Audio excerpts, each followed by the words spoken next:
로마서는 크게 두 장으로 우리가 구분할 수 있습니다. 1장부터 11장까지는 복음의 교리장이라고 우리는 명칭할 수 있을 것 같고요. 그리고 12장부터 16장까지는 복음에 따르는 삶 장으로 우리가 구분할 수 있을 것입니다. 만약 이 두 장을, 이 로마서의 1장부터 11장까지의 한 장과 그 뒤에 있는 장 한 장을 찢어버리면 어떻게 될까요? 그걸 분리해버리면 어떻게 될까요? 삶이 없는 로마서는 값싼 종교서적에 지나지 않을 것이고, 그리고 복음의 교리가 없는 로마서는 한낱 윤리책에 지나지 않을 것입니다. 기독교 국가 영국에 의해서 수탈 가운데 고난을 받은, 어려운 그 핍박을 지난 인도의 해방을 위해서, 독립을 위해서 비폭력으로 그 운동을 이끌었던 마하트마 간디가 한 말이 있습니다. 이런 말을 했어요. 예수는 좋으나 교회는 싫다. 예수는 좋으나 교회는 싫다. 왜 이런 말을 했을까요? 그가 볼 때 교회가 믿는 그 성경이 말하는 예수 그리스도는 매우 매력적인데, 그가 현실에서 만나는 그리스도인은 예수님과 너무나 큰 차이가 느껴졌기 때문에 그런 것이라 믿습니다. 이 말은 주님의 교회가 로마서 1장부터 11장까지 복음 교리를 믿는다고 말하면서 12장부터 16장까지 주어지는 복음 중심적 삶을 살아내지 못했다라는 말이기도 합니다. 우리는 복음을 살아내지 못한 영국의 교회, 로마서 1장부터 11장까지만 들고 살아왔던 그 영국의 교회를 실컷 비웃을 수 있습니다.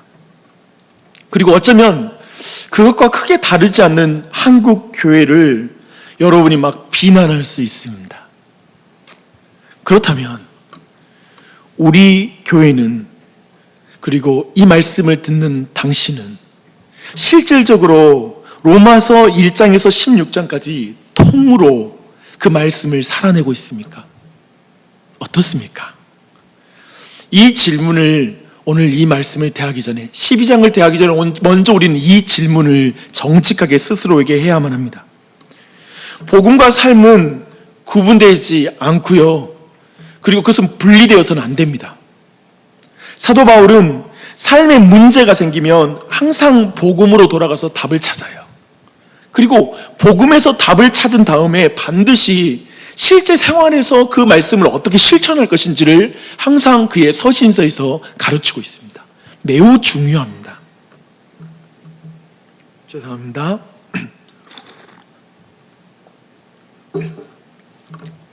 이 부분, 복음과 그리고 말씀을 사는, 그 복음을 사는 삶의 그 연결성을 한번 볼 텐데요. 12장 1절 함께 읽겠습니다.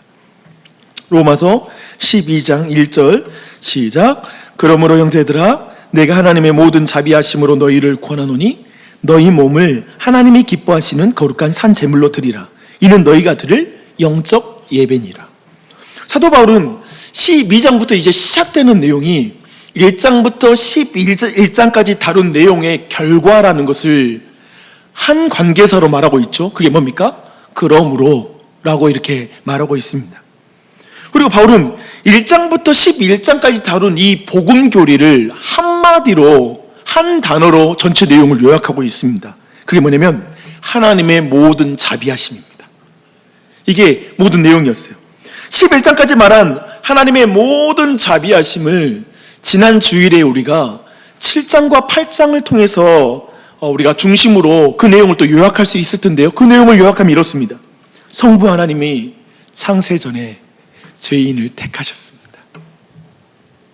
그래서 그가 스스로 해결할 수 없는 죄의 문제와 죽음의 문제를 성자 하나님이 육신을 입고 이 땅에 내려와서 십자가에 달려 대신 죽으시고 부활하심으로 이 문제를 해결하셨습니다.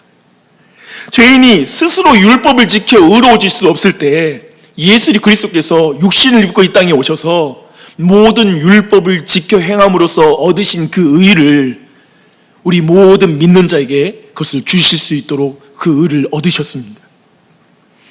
이제 성령 하나님께서 죄인을 불러 이 예수님을 믿게 함으로 말미암아 예수님의 공로로 말미암아 주어지는 모든 은혜로운 것이 내 것이 되게 하신 것입니다.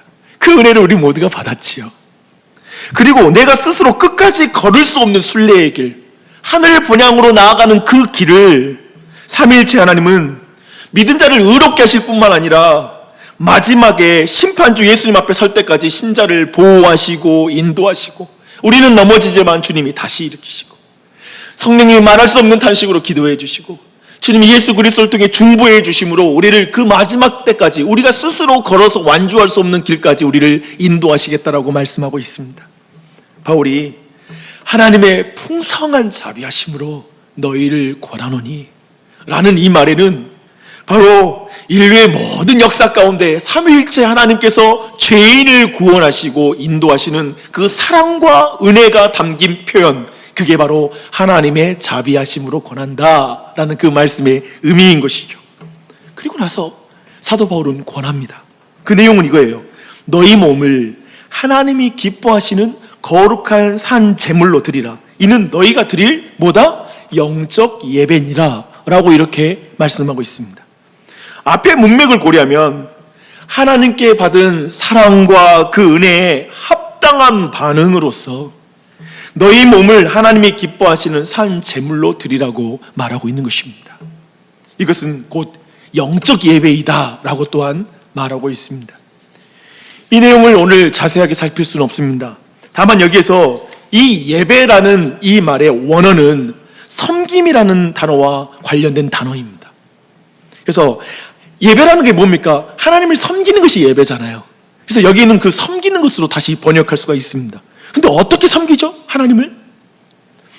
우리 몸을 산 제물로 드려서 섬기라. 이것은 하나님을 섬기는 방법을 말하는 것입니다.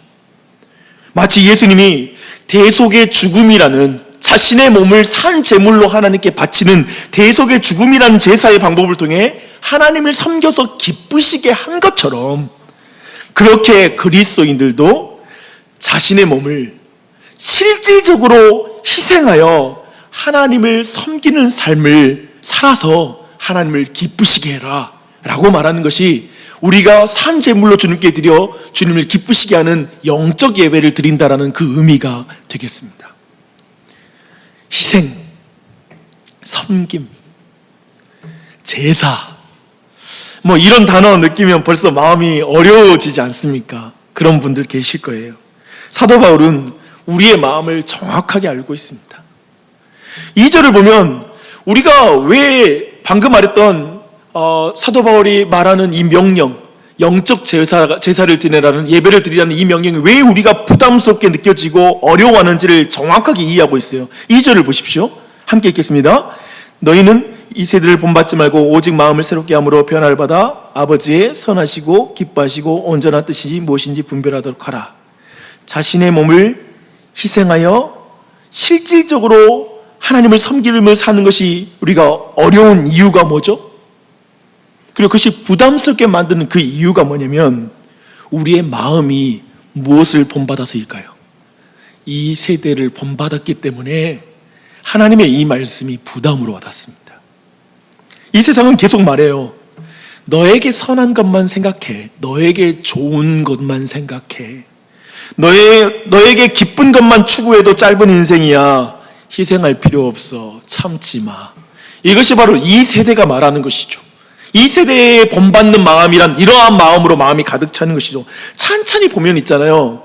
하와가 뱀을 유혹할 때의 말을 너무나 닮았습니다. 이것이 너에게 선한 것이야. 이것이 너에게 참 기쁨을 줄 거야. 이것이 너를 온전하게 만들어서 하나님처럼 되게 할 거야. 내 인생의 주인은 너니까 너가 선악을 판단하는 기준이 돼야 돼. 하나님이라는 다른 절대 기준 따위는 필요 없어. 너가 내 인생의 판단 기준이야. 심지어 하나님이라도 너에게 이래라 저래라 할 수 없어. 너는 너니까. 내 주인은 너니까. Just do it. 이렇게 말하는 것. 바로 이게 세상의 정신이요, 이 세상을 본받는 그런 마음입니다. 우리를 둘러싸고 있는 말이 다 이런 말이에요. 이 세상에서 나오는 모든 메시지는 이 안에 있습니다.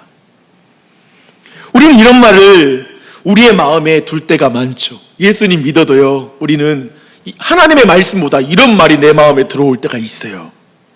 이런 말로 마음이 지배당하잖아요. 우리의 마음이 지배를 당하면 일상에서 희생적인 섬김으로 영적 예배를 드려라 라는 이 말씀이 들어설 자리가 없어요.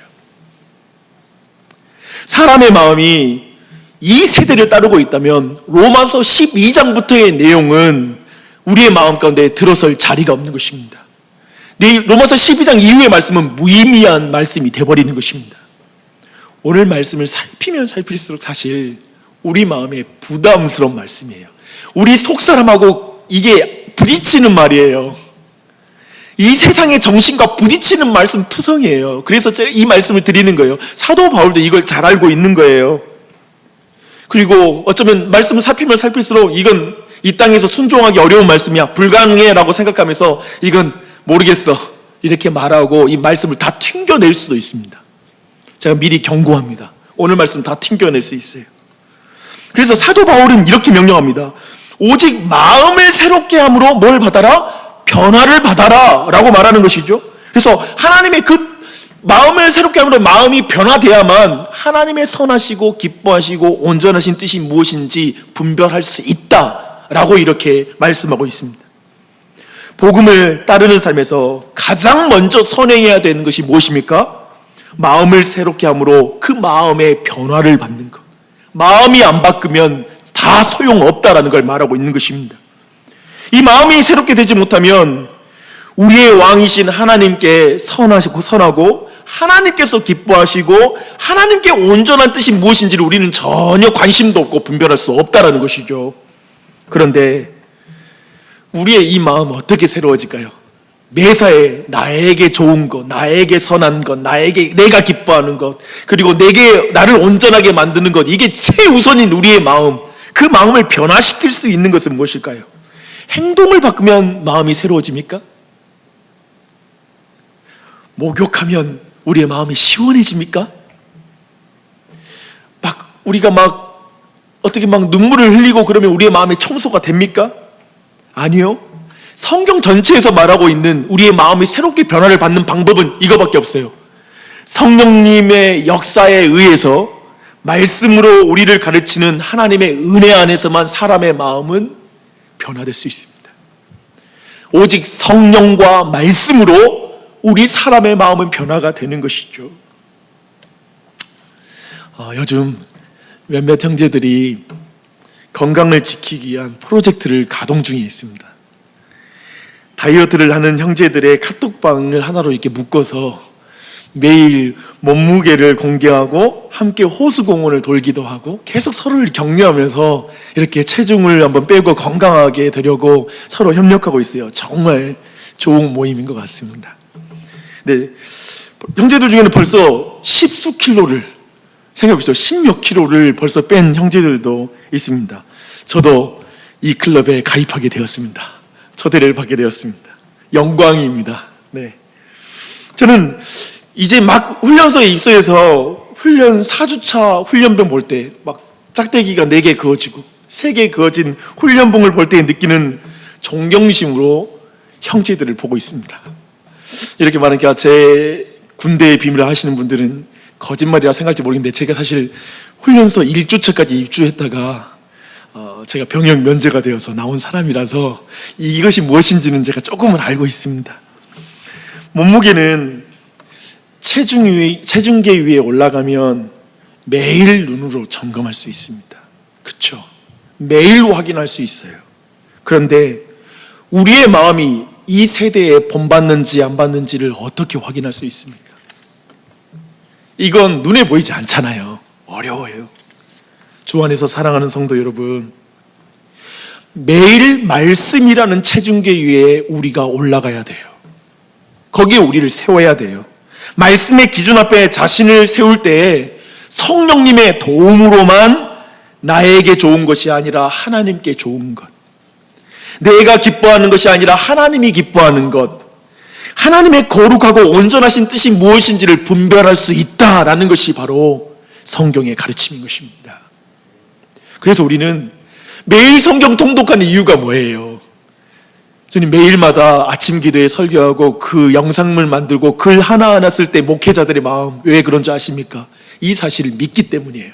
그리고 온 교우들이 힘써서 그 말씀을 또 듣고 힘쓰는 이유 또한도 이 말씀을 믿기 때문에, 오직 말씀으로만 성령님을 통해서 우리의 마음이 새롭게 되는 것을 믿기 때문에 그렇게 하는 줄 믿습니다. 저는 우리 교회가 끝까지 주님 오시는 날까지 이것을 멈추지 않는 은혜가 있기를 바랍니다. 아멘. 이제 3절부터 복음에 합당한 새로운 삶, 하나님의 목적을 이루는 삶에 대해서 이제 말하기 시작해요. 그런데요, 방금 마음을 새롭게 하는 것에서도 우리가 분명히 봤죠. 이 모든 내용은 이 세상, 이 세대를 본받지 않고 그 정신을 거스르는 것에 모든 것이 있었어요. 근데 그것과 동일한 게 이 땅에서 복음을 실질적으로 살아가는 삶에도 동일한 싸움이 있어요. 쉽게 말해서 복음에 합당한 삶은 그냥 되는 게 아닙니다. 그냥 자연스럽게 되는 게 아니에요. 이 세상의 삶의 방식으로 이해할 수 없는 삶이기 때문에 그렇습니다. 왜 그런지 한번 볼까요? 사도 바울은 마음을 새롭게 함으로 변화를 받아 하나님께 드릴 영적 섬김의 삶은 교회에서 가시적으로 나타난다라고 이렇게 말하고 있습니다. 공동체적 삶이라는 거예요. 5절을 말씀 읽겠습니다. 이와 같이 우리 많은 사람이 그리스도 안에서 한 몸이 되어 서로 지체가 되었느니라. 우리에게 주신 은혜대로 받은 은사가 각각 다르니 혹 예언이면 믿음의 분수대로, 혹 섬기는 일이면 섬기는 일로. 왜 교회에서 희생적으로 섬기는 삶으로 하나님을 기쁘시게 하는 것이 이 세대와 이 세상을 거스르는 일이 됩니까? 왜 그런가요? 우리는 디모데후서 3장 말씀을 계속 3주째로 제가 인용하고 있는데요, 디모데후서 3장 말씀 다시 한번 떠올려 보십시오. 말세에 고통하는 때가 이르리니 자기를 사랑하며, 개인주의죠, 자기 중심주의죠, 돈을 사랑하며 자랑하며 교만하며 쾌락을 사랑하기를 하나님보다 더 사랑하며. 이 세상은 자기 중심적 삶을 미덕이라고 말하면서 칭찬하는 그런 세대입니다. 그런 세상입니다. 그렇기 때문에 교회에서 타자 중심적 삶을 살아가는 것은 이 세대를 본받는 삶일 수가 없는 것이죠. 이 세대를 거스르고 이 세상을 거스르는 삶일 수밖에 없어요. 그것은 자기를 부인하는 삶이고 한편에 자기를 희생하는 삶이기 때문에 그렇습니다.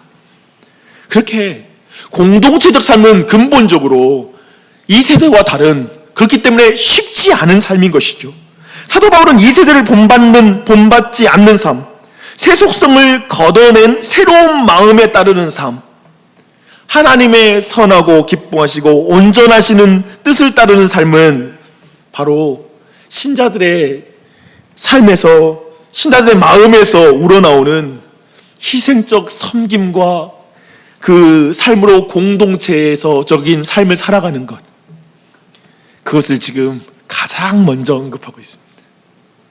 다른 많은 관계가 있지만 가장 먼저 교회와 관계에서 복음을 따르는 변화된 삶의 첫 번째로 그것을 가지고 오고 있습니다.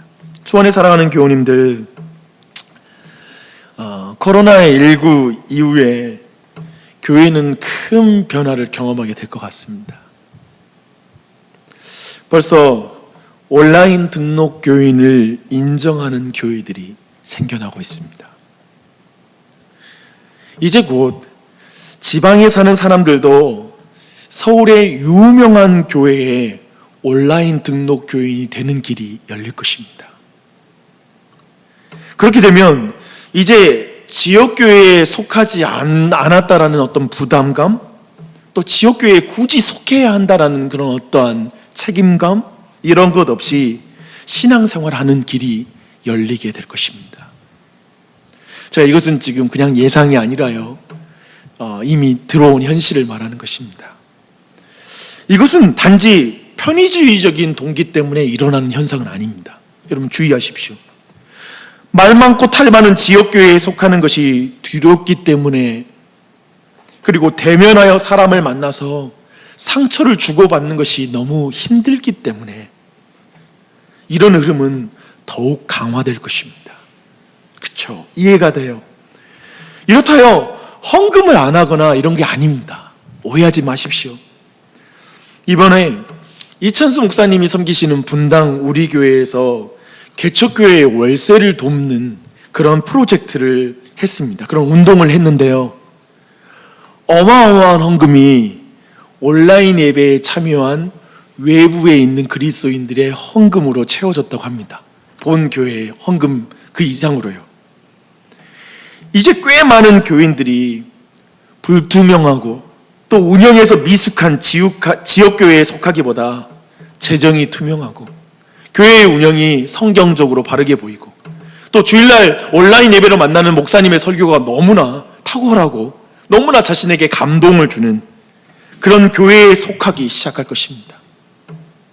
그 말은 단지 영적이지 않아서가 아니라 정말 더 하나님을 쫓기 위한 마음으로 그런 일을 결정한 일이 벌어질 수 있습니다.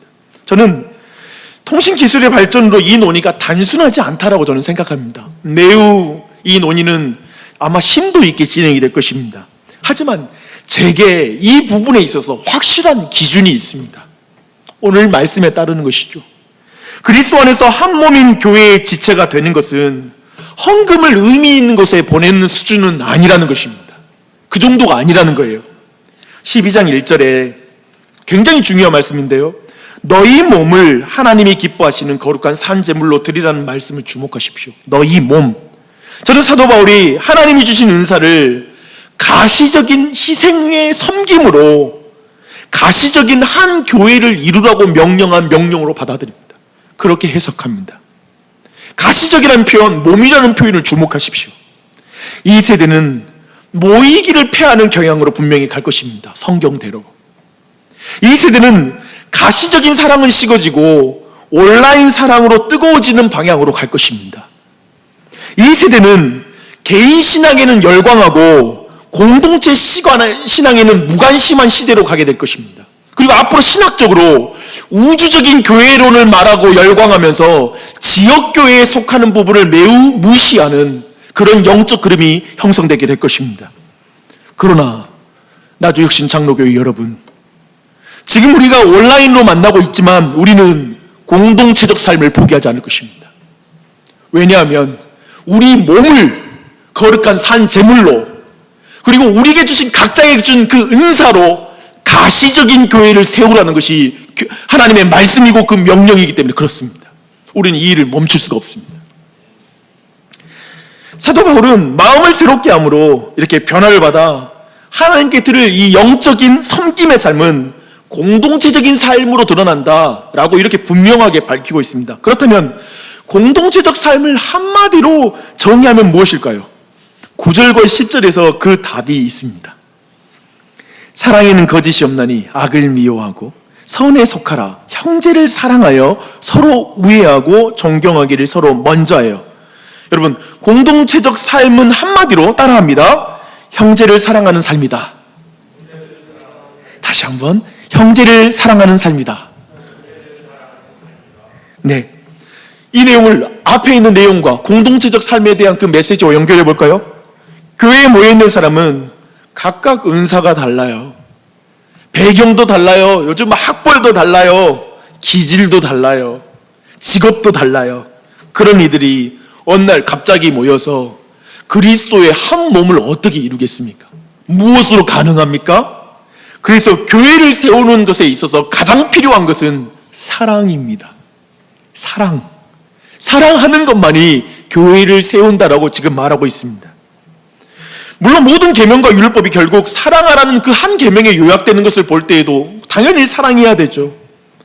그 복음에 합당한 삶은 형제를 사랑하라라는 이 한마디에 다 압축이 됩니다. 말씀을 준비하는데 공동체적 삶을 한마디로 형제를 사랑하라고 압축할 수 있듯이 형제를 사랑하라 또 한마디로 또 압축될 수 있다는 걸 또 더 발견하게 돼요. 죄로 물든 세상에서 형제를 사랑하는 삶은 또 한마디로 어떻게 요약되냐면, 따라하겠습니다. 악을 미워하고 선에 속하는 삶. 이것이 형제를 사랑하는 삶이에요. 9절 보십시오. 사랑에는 거짓이 없나니 악을 미워하고 선에 속하라. 10절부터 이제 20절까지 형제를 사랑하는 삶의 구체적인 내용이 쭉 이어지는 것입니다. 그리고 나서 21절 봐봐요. 샌드위치식으로 동일한 말로 공동체적 삶 그리고 윤리적 삶을 묻고 있습니다. 다 함께 읽겠습니다. 21절입니다. 시작. 악에게 지지 말고 선으로 악을 이기라. 지금 사도 바울은 복음에 합당한 삶 그리고 신자의 삶은 결국 이 세대는 악이라고 대변되죠. 이 세대와 긴장감을 가지는 싸우는 삶이라는 거예요. 이 세상이 말하는 삶과 다른 삶이라는 걸 지금 계속 말하고 있는 것입니다. 그런데 형제를 사랑하는 삶을 말하면서 선으로 악을 이기라는 말이 좀 어색해 보이지 않으세요? 점점 이 부분이 좀 어색해 보였어요. 예를 들면 세상에 속한 사람을 사랑할 때는 선으로 악을 이기라는 말이 이해가 되잖아요. 왜냐하면 이 세상은 악이니까. 그렇죠? 근데 교회 안에서 형제를 사랑하라고 명하면서 선으로 악을 이기라 라고 이렇게 말하고 있는 거예요.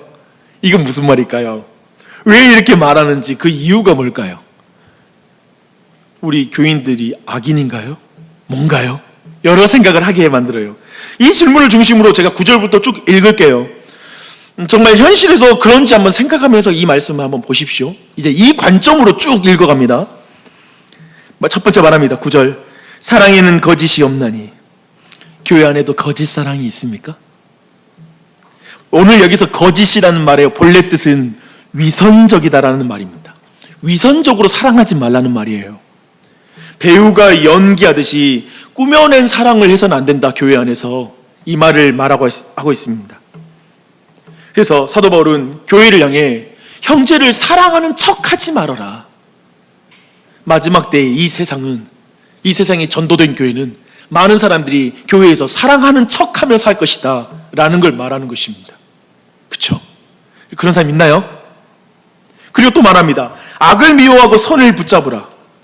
교회 안에서도 사랑한다고 말하면서 악한 방법으로 행하는 것을 묵인하지 않습니까?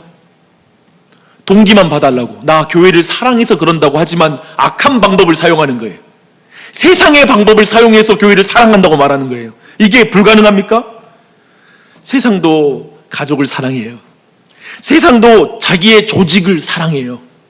하지만 온갖 불법을 사용해서 그 조직을 사랑하고 가족을 사랑할 수 있어요. 그러나 성경이 말하는 사랑, 사도는 참 사랑은 악을 미워하고 선에 속해야 한다라고 말하고 있습니다. 이것이 진짜 사랑이다 라고 이렇게 말하는 것이죠. 어떤가요? 맞습니까? 그리고 말합니다. 형제를 사랑하여 서로 우애하고 존경하기를 서로 먼저 하며 라고 말합니다. 세상은 그렇다 치고 교회에서도 사람을 귀히 여기지 않는 일이 가능합니까? 사람을 존귀하게 여기지 않아요. 귀중하게 여기는 것이 사랑의 두드러진 특징이에요. 여러분 누군가를 사랑하면 귀히 여기게 돼 있어요. 그렇죠? 이 말씀도 우리에게 그런 의미에서 와닿아요. 교회에서 먼저 나를 귀하게 여기면 귀하게 여길 거야. 먼저 나를 사랑해야 나도 사랑할 거야 라고 생각하고 결코 손해보지 않으려고 하는 마음으로 교회 생활을 할 수 있습니까? 그런 분 있나요? 사도 바울은 교회는 먼저 서로를 귀히 여기고 먼저 서로를 귀히 여기고 먼저 사랑해야 된다라고 이렇게 말씀하고 있습니다. 그게 악을 선으로 이긴 것이라고 말하는 거예요. 11절과 12절입니다. 부지런하여 게으르지 말고 열심을 품고 주를 섬기라. 소망 중에 즐거워하며 환난 중에 참으며 기도에 항상 힘쓰며.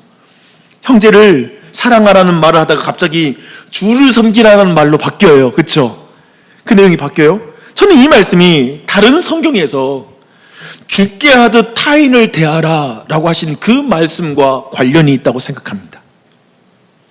동시에 주님을 참으로 섬기는 자만이 사람들이 자신을 먼저 사랑하지 않고 보상하지 않고 그래도 부지런히 게으르지 않게 낙심하지 않고 끝까지 사랑할 수 있다라는 그 말씀의 해석과도 연관이 있다고 믿어요.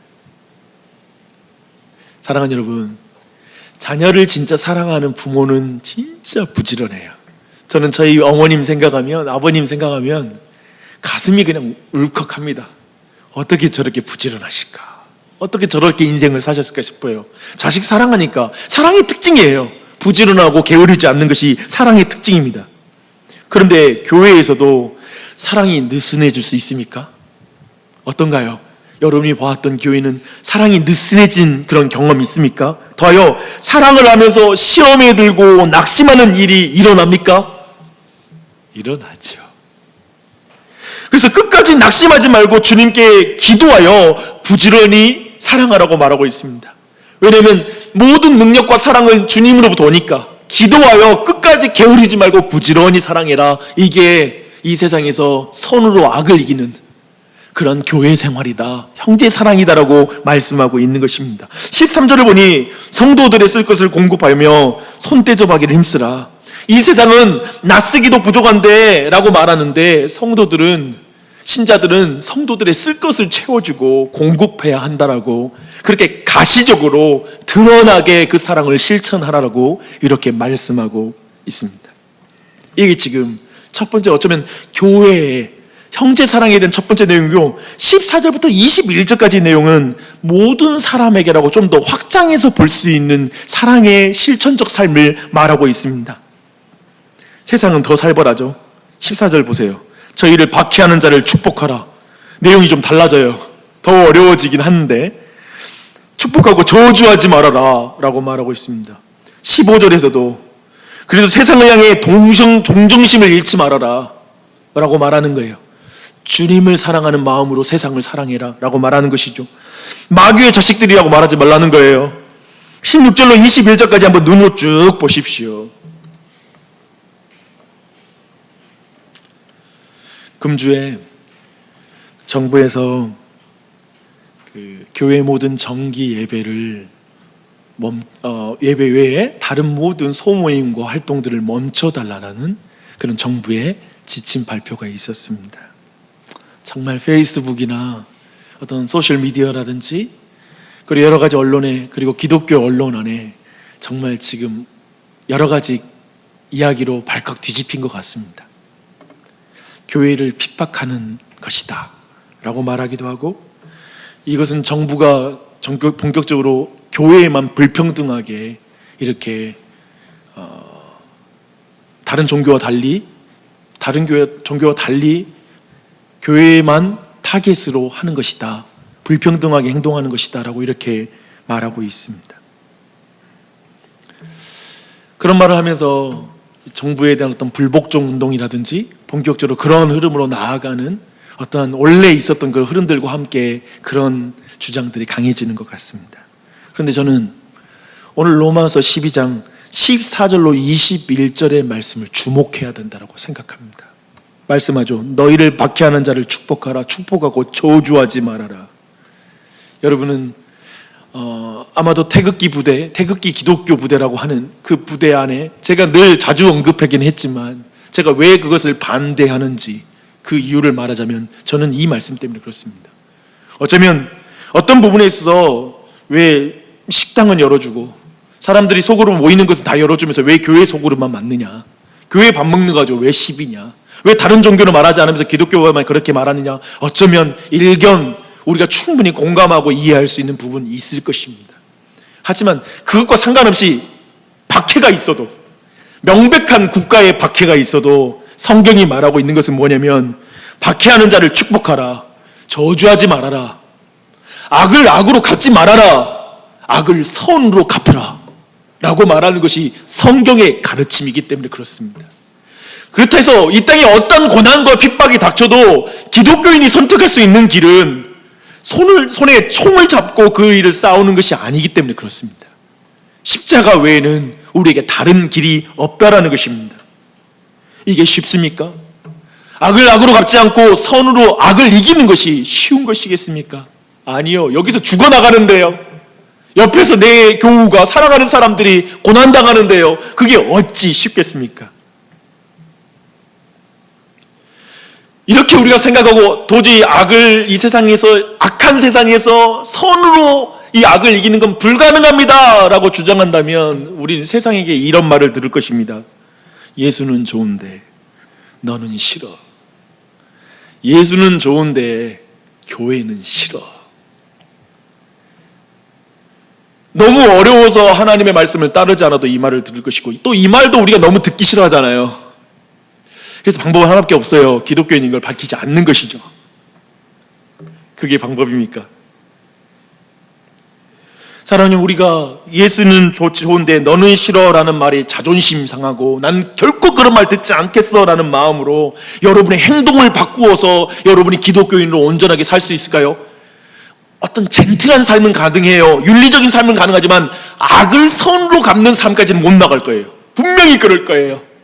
이 악을 선으로 갚는 이 삶은 마음의 변화를 받아야만 살 수 있는 삶이기 때문에 그렇습니다. 마음이 변화를 받아야 새롭게 돼야만이 그 삶이 가능한 거예요. 원수를 위하여 축복하고 원수를 저주하지 않는 것, 그것은 마음이 새로워져야지만이 가능한 삶인 것입니다. 마음이 변화돼요. 어떻게 해요? 날 위해 산 제물이 되신 예수님의 은혜와 사랑으로만 우리의 마음이 변화되는 줄 믿습니다. 그거 외에는 없어요.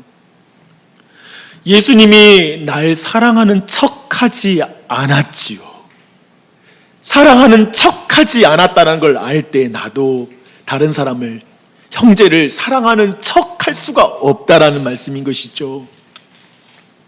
예수님이 진리 안에서 나를 사랑하셨죠. 하나님의 말씀을 다 이루셔서 날 구원하셨고 말씀 중에 일부를 불순종하지 않으셨죠. 그걸 믿기 때문에 우리는 진리 안에서 형제를 사랑하는 것이지요. 아멘. 예수님께서 죄인인 우리를 귀히 여기셨지요. 얼마나 귀히 여기셨으면 아드님이신 예수님의 십자가에 달려 죽을 만큼, 그 핏값 주고 살 만큼 날 귀히 여기셨지요. 그러니 그 은혜를 받은 자로서 형제를 귀히 여기는 것이죠. 주님이 나에게 먼저 너가 사랑하면 내가 나도 사랑해 줄게라고 말씀한 적이 없죠. 내가 아직 죄인 되었을 때 주께서 우리를 위해서 십자가에 달려 죽으셔서 우리를 향한 하나님의 사랑을 먼저 드러내셨지요. 그 사랑을 만났으니 나도 더 먼저 사랑할 수 있는 힘을 거기에서 얻는 것입니다. 주님이 한 번도 날 인도하실 때 게으른 적이 없으시죠. 부지런하게 일하셨지요. 쉬지 않고 일하시죠. 주무신 적이 없죠. 내가 눈을 감을 때에도 주님은 눈을 뜨고 계셨지요. 내가 하나님을 향해 눈을 감았을 때도 하나님은 나를 향해 눈을 감은 적이 없지요. 부지런해요. 게으르지 않으신 분이셨죠. 그 부지런한 사랑을 깨달을 때 나도 형제를 향하여 부지런하여 게으르지 않을 수 있죠. 형제의 반응에 따라서 내 헌신 정도가 좌우되는 게 아니라 주님이 나에게 헌신한 만큼 형제를 사랑하는 형태로 내 삶의 모든 것이 바뀔 수가 있죠. 그 사랑은 십자가를 견딘 사랑이었죠. 어떤 고난도 핍박도 이기는 사랑으로 날 사랑하신 거예요. 그러한 사랑을 알기에 우리는 형제를 손으로 대접해 줄 수 있어요. 나눌 수 있어요. 우리의 쓸 것, 이 세상의 가치는 철저히 이 모든 것과 반대로 가는, 악을 악으로 갚는 이 세상, 이 세대는 그렇게 가지만 우리는 예수 그리스도를 통해서 새로운 삶을 살아가는 것이죠. 그래서 손대접을 할 수 있습니다. 오늘 손나영 사모님과 백영대 성도님 이렇게 우리가 어떻게 하면 도울 수 있을까라는 것을 전체 광고를 드렸는데요. 오늘 말씀대로 볼 때 성도들이 쓸 것을 공급하며 손대접하기를 힘쓰라라는 말씀을 기억하면서 다시 한번 우리에게는 어떤 실력과 어떤 은혜가 있는지를 드러내는 기회일 뿐이죠. 하나님 은혜에 반응하는 것 뿐이에요. 액수의 많고 적음도 아니고 어떠한 것이 아니라 우리가 마땅히 받은 것으로 이 세상을, 악한 세상에서 선으로 이긴다라는 걸 드러내는 삶인 것이죠. 하나님의 방법으로 예수님을 따르는 삶을 보여주는 것이죠. 그걸 행함으로 말미암아, 가시적으로 드러냄으로 말미암아 형제 사랑을 실천하는 온 교회가 되기를 축원합니다. 아멘. 그렇게 이뤄가시길. 그래서요, 좀 부탁드립니다. 또한 교우님들끼리 할 수 있는 대로 서로 자주 은혜를 나누시고요, 직접 만나지 못할 때에는 여러 가지 방법으로 카톡을 통해서 여러 전화를 통해서 은혜를 나누십시오. 자꾸 나누십시오. 그리고 가능한 대로 된다면 함께 차도 마시고 우리가 안전한 방법 안에서 함께 식사하고 이런 일을 힘써야 교회가 교회다워집니다. 거창한 게 아니라 이렇게 사랑의 실천을 통해서 온 교회가 하나가 되는 줄 믿습니다. 그런 은혜가 있길 바랍니다. 아멘. 잠시